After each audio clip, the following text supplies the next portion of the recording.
আসসালামু আলাইকুম, welcome back to my channel. সবাই কেমন আছেন বন্ধুরা? আলহামদুলিল্লাহ, আমরাও ভালো আছি। আমার বন্ধুরা সবসময় ভালো থাকুক আর আল্লাহর কাছে সবসময় এটাই চাইবো। লাস্ট ভিডিওতে আপনাদের সাথে শেয়ার করেছিলাম আমার খালা, সে অসুস্থ ছিল প্রায় মেডিকেলে সপ্তাহখানিকের মতন, এবং সুস্থ সবল মানুষ হঠাৎ করে মারা যাওয়াতে সেই কারণে আমার মন মানসিক অবস্থা খুব বেশি একটা ভালো ছিল না। আর এখনও আমার মনের ভিতরটা ভাবলি ক্ষতবিক্ষত হয়ে যায়, সেটা বোঝানোর ভাষা একমাত্র আল্লাহ ছাড়া কাউকে বলতে পারবো না। খুব অল্প বয়সে আমার এই খালামণিটা মারা গেছে। ওনার বয়স ছিল মাত্র 40 বছরের মতন। সবাই আমার খালার জন্য দোয়া করবেন, আল্লাহ যেন আমার খালাকে বেস্ত নসিব করে। গেছে ভিডিওতে আপনাদের সাথে আমি বলেছিলাম যে আমি একটা খতম তুলতে চাই, তো আপনারা আমাকে অনেকেই সহায়তা করেছেন আর এজন্য আমি আপনাদের কাছে আন্তরিকভাবে কৃতজ্ঞ। লা ইলাহা ইল্লাল্লাহ মুহাম্মাদুর রাসূলুল্লাহ সাল্লাল্লাহু আলাইহি ওয়াসাল্লাম, আমি এই খতমটা তুলছিলাম এবং তুলছি। তো একজন আপু আমাকে 100 বার পড়ে দিয়েছে, তো এতে করে আমার অনেকটাই এগিয়ে গিয়েছে। আপু, আপনাকে আমি আন্তরিকভাবে ধন্যবাদ জানাই আমাকে এতটুকু হেল্প করার জন্য। আমার এই খতমটা এখনও আমি তুলে শেষ করতে পারিনি, তো আপনারা যদি চান তাহলে আমাকে হেল্প করতে পারেন। আর এটা হেল্প করতে চাইলে ওই যে বলেছি, সেই লা ইলাহা ইল্লাল্লাহ মুহাম্মাদুর রাসূলুল্লাহ সাল্লাল্লাহু আলাইহি ওয়াসাল্লাম এই কথাটা বলে ডান লিখে দিবেন, তাহলে আপনাকে আমার হিসাবে নিয়ে নেব। এখন হচ্ছে সকালবেলা আমি ফজরের নামাজ আদায় করে এরপরে আমার জিকির আজকা কোরআন শরীফ যা পড়ার এই কাজগুলো সব শেষ করে এরপরে আমি নিজের মতন করে একটু সময় কাটাচ্ছি। সোহার বাবা ফজরের নামাজ পড়ে এরপরে আবার ঘুমায়, কারণ সকালে আবার অফিসে যেতে হয়, তখন আবার চোখে ঘুম ঘুম লাগে, সেজন্য আর সজাগ থাকে না। কিন্তু আমার আর ফজরের নামাজ পড়ার পরে আর ঘুম আসে না, সেজন্য নিজের মতন করে একটু সময় কাটানোর চেষ্টা করি। তো অন্য সময় আমি হাঁটতে যাই, কিন্তু আজকে আর হাঁটতে গেলাম না। আমার কিছু কাজ ছিল, এই কাজটুকু করার জন্য আজকে হাঁটতে যাইনি, আজকে সময়টা কাজে লাগিয়েছি। এখানে আমি লিপন আর্ট করছি। তো লিপন আর্ট করার জন্য যে আরেকটা জিনিস লাগে, মোল্ড ক্লে, আমার কাছে সেটা ছিল না, কিন্তু তারপরও যে শখটাকে পূরণ করার জন্য এখানে যা যা করার সবই করেছিলাম, কিন্তু সেই যে মোল্ড ক্লে সেটা ইউজ করিনি। তারপরও দেখতে খারাপ লাগেনি। তো যেটাই আমি করেছি সেইটুকুই আপনাদের সাথে শেয়ার করলাম, কারণ গেছে ভিডিওতে আপনাদের সাথে অর্ধেকটা ভিডিও শেয়ার করার পরে অনেকেই আমাকে কমেন্ট করেছিলেন যে আমি যেন এর বাকি অংশটাও আপনাদের সাথে শেয়ার করি, তো সেই উদ্দেশ্যে আপনাদের সাথে শেয়ার করা।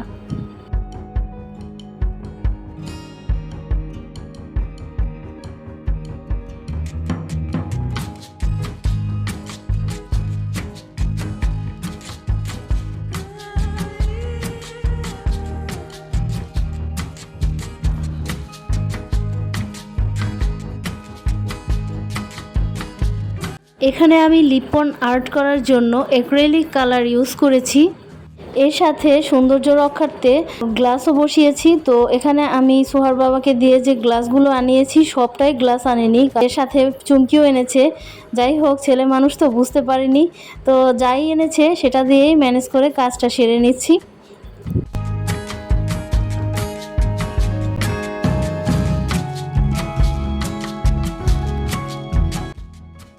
এখানে আমি লিপন আর্ট করার জন্য কেকের সাথে যে বোর্ডগুলো আসে সেই বোর্ডগুলো ইউজ করেছি।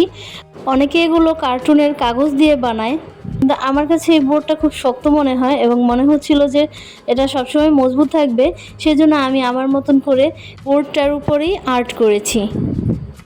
আমার প্রিয় বন্ধুরা, সবসময়ের মতন আপনাদের কাছে ছোট্ট একটি চাওয়া রইল আমার, প্লিজ আমাকে একটা লাইক দিয়ে যাবেন। আর যারা আজ আমাকে প্রথম দেখছেন বা আমার এই ধরনের আরও ভিডিও দেখতে চান, তারা চাইলে আমাকে সাবস্ক্রাইব করতে পারেন। তো এই তো আমি দুইটাই বানিয়ে নিয়েছি। তো এখন এগুলোকে শুকিয়েও নিয়েছি, শুকানোর পরে এই অবস্থা। আমার এই আর্টগুলো কেমন লেগেছে আপনাদের কাছে কমেন্টে কিন্তু জানাতে ভুলবেন না, কারণ এত কষ্ট করে আপনাদেরকে আর্টটা দেখালাম, আপনারা যদি একটু প্রশংসা না করেন তাহলে কিন্তু আমার মনটা খারাপ হয়ে যাবে।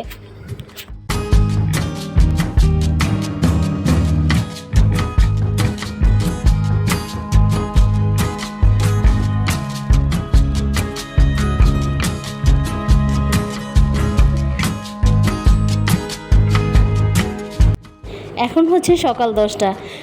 আমি অফ ক্যামেরায় আমার সকালের নাস্তাগুলো সব রেডি করেছি, বাচ্চাদেরকে খাইয়েছি, সোহার বাবাকে অফিসে পাঠিয়েছি।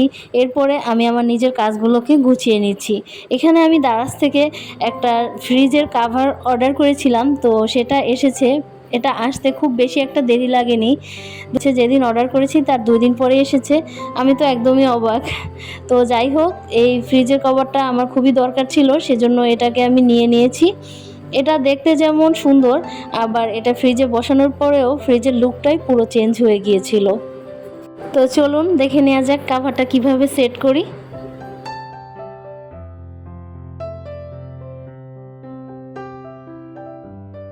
দারাজে আবার একটা প্রবলেম আছে, সেটা হচ্ছে যখন যেটা চয়েস করি সেটা যদি তাদের কাছে না থাকে তার বিকল্প আরেকটা দিয়ে দেয়।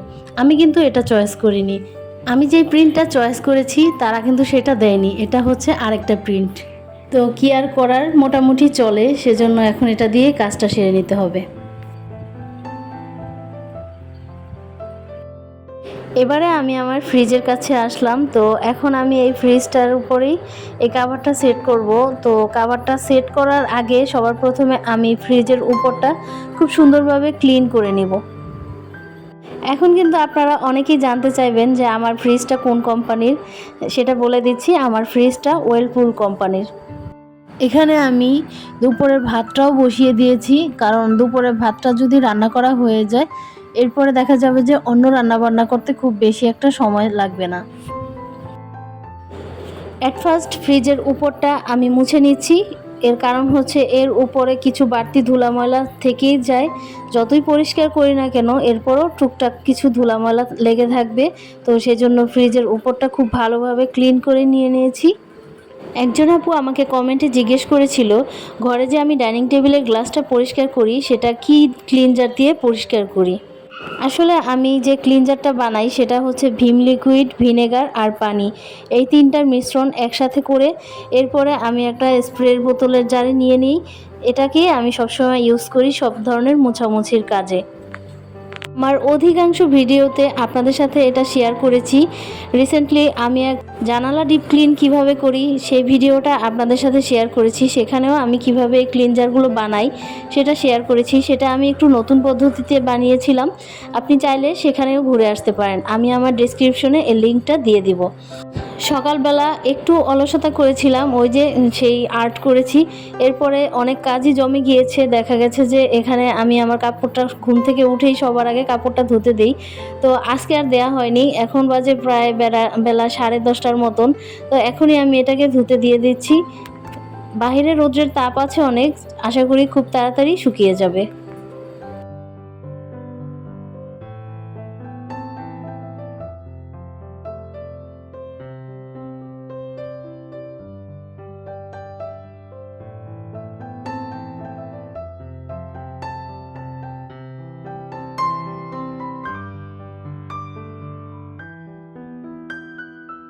ওয়াশিং মেশিনে কাপড়গুলো ধুতে দিয়ে এরপরে আমি দুপুরের রান্নাবান্নায় চলে এসেছি। আমার দুপুরের যে কাটাকুটি গুছানো সেগুলো আগে থেকেই গুছানো ছিল, সেজন্য এখন ঝটপট রান্নার কাজটা সেরে ফেলবো। আজকে দুপুরের রান্নার মেনু ছিল গরুর মাংস, মুরগির মাংস, রুই মাছের মাথা দিয়ে লাউ, আর এর পাশাপাশি রান্না করেছিলাম কলমি শাকের ভাজি। তো এই তো আপনাদের সাথে কথা বলতে বলতে আমার রান্নাগুলো শেষ হয়ে গেল। দুপুরে খাওয়া দাওয়ার পরে আমি আমার মেজো ননাসের বাড়িতে বেড়াতে গিয়েছিলাম। তো সেখানে আমি আপনাদের জন্য মন করা কিছু ভিডিও করে এনেছি। আশা করি আপনাদের কাছে ভিডিওটা খুবই ভালো লাগবে। আমার মেজো ননাসের বাড়ি এর আগে একবার আপনাদের সাথে নতুন যখন ভিডিও বানাই তখন শেয়ার করেছিলাম, বটেশ্বর ওয়ারি। তো আজকে আমি আপনাদের সাথে শেয়ার করব বটেশ্বরের যে কাঁঠাল আর লটকল গাছ হয় সেটা। তো আমি তো পুরো বাগানে যাইনি, আমার মেজো ননাসের বাড়ির উঠানে যে গাছগুলো ছিল সেগুলোই আপনাদের সাথে শেয়ার করলাম।